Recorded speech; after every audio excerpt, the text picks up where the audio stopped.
So Telepresence enables a lecturer to enrich the content that they deliver. In my class, it's a project-based class. It's a bunch of designers and human factors engineers working together to develop projects with some kind of outcome attached to it. In our class, I challenge the students to develop a digital tool that chemotherapy patients would be using.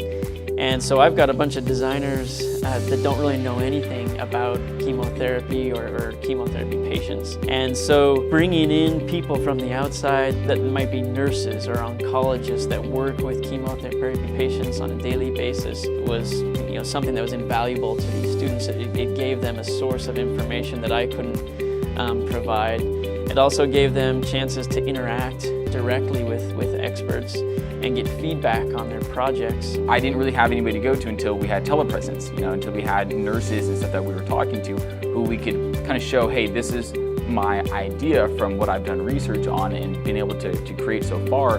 What are your thoughts? Like, do you see anything that is blatantly going to be a problem for patients, or is there anything that is particularly well done that I can kind of expand on? So it was really nice having their ability to tell us kind of what patients look for and what doctors need and stuff to help us throughout our design process. The feedback that I've gotten has been very positive. The students overall have really appreciated just having access to these people that they normally wouldn't talk to. Specifically for design students, building a portfolio of work that shows kind of what they've done and their skills, and being able to talk about working with professionals in healthcare or designers who work in healthcare was something that they really value. Also, just in the class, I've noticed that students, when they know that someone's coming or virtually coming to visit the class, they show up, they're more attentive, they're more alert, they kind of perk up and get more engaged in the class.